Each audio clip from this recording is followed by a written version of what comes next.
early evening in Nairobi, beautiful day, and I hope you're having a lovely day. My name is Daniel Duwa. These are Kenyan Stories, and tonight I just wanted to get back here. It's been a while, and the reason is because I have a lot on my plate, and we have a lot of stories that are coming up, new stories, exciting people, innovators, designers, Kenyans of all walks of lives coming up on this feed. Today, I wanted to go back almost a decade back and play something of lost stories, because I lost all these stories. I lost a bunch of stories. I started recording audio stuff and films and those kind of things when I was about 14 years old, and all that content got lost. And only now I'm trying to get some of that back. A decade ago, I was at an exciting event, and I met this awesome lady that all Kenyans knew at the time, and she's gone on to do massive, beautiful things. I want to get some inspirational words from her from back then. Please enjoy Regina Re. My name is Daniel Duwa. This is Kenyan Stories. My name is Regina Re. That's my stage name. I'm an image consultant with Executive Advantage. We deal with deportment, grooming, anything to do with image matters.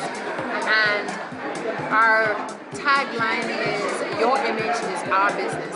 I am a personal and corporate image consultant and performance coach. So I work with artists, I work with musicians, models, actors, but I also go across the board and I deal with executives, secretaries, housewives, everyday average people, students, anyone that's interested in improving their personal image. I've always been a performing artist, and that's why I say I'm a performance coach.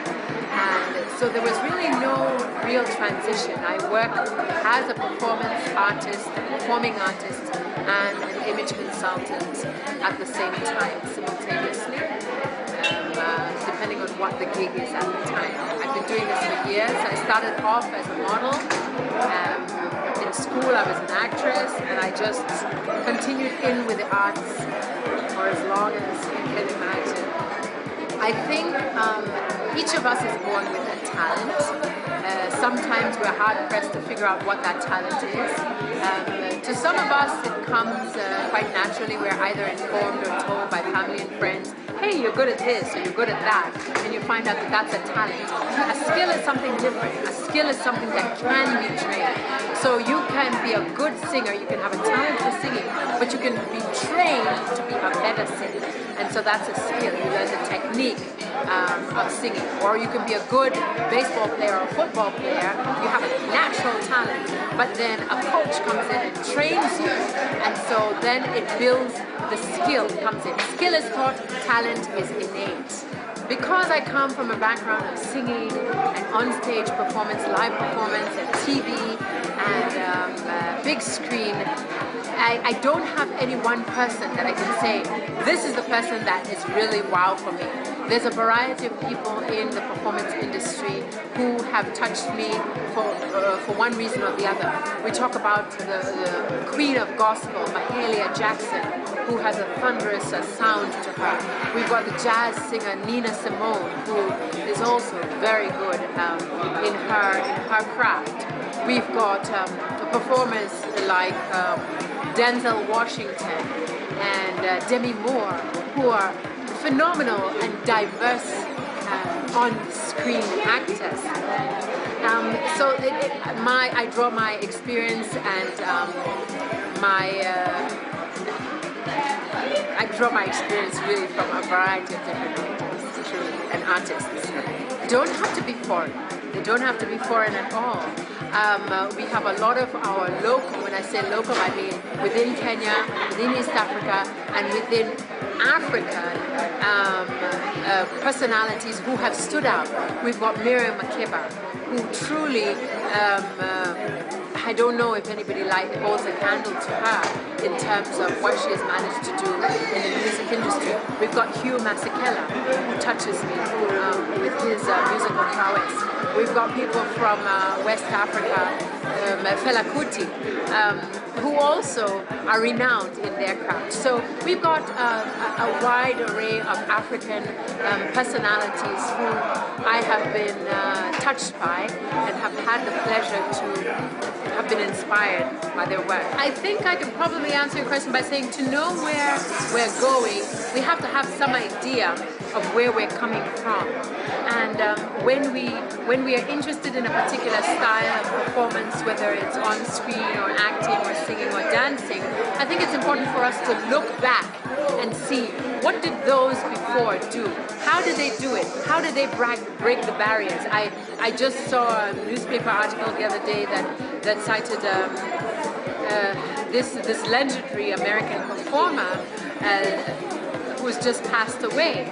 And she broke the racial barriers in America in terms of the black-white thing.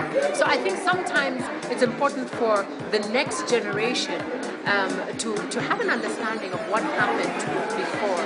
And when you have an understanding of that, then you're able to make better decisions and more informed decisions about what kind of performances you want to put out there in the future. That's an interesting question. It's a difficult question to answer with any degree of certainty. What I do know is that every part of Africa, when we talk about West, East, North, South, we as artists, you always struggle. First of all, it starts from an interest. I'm interested in this field of study, this music, this drama, and then I struggle to make it known and to get it out there. But no one is an island, and we don't stand alone in this. If I want my art to be heard, or my sound to be heard, my movies to be watched, my plays to be watched, there must be other players. And sometimes we have the politics of the art industry coming into play, and that I think is what hampers a lot of us. I do believe that there is a wide range of interested persons from out of Africa interested in the type of art that we have to offer within Africa. Getting it out there is one thing. Being able to maintain the standards that are expected internationally of performances is another area that we must look at. And also being able to do large productions. You know, it's not enough to just produce 1,000 CDs if we find that there's a market out there that is looking for 10,000. And so we're hampered by a few things, but I think that each and every country, each and every culture has something to share with the rest of the world. And that's how we learn, that's how we grow, and that's how we become even more tolerant and accepting of each other. Well, you know what? I really don't want to look at things in terms of glass ceilings. Because when you talk about glass, glass can be broken.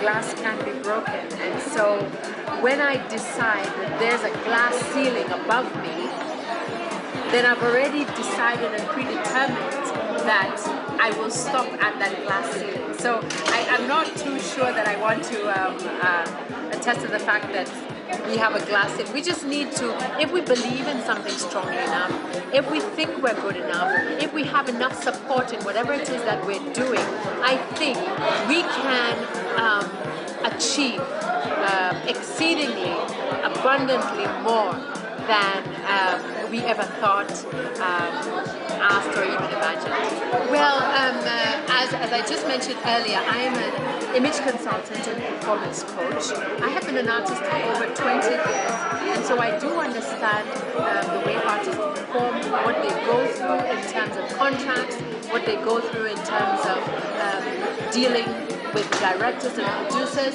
And so from that point of view, I teach and I train on how the next generation can do it without making some of the same mistakes that I do.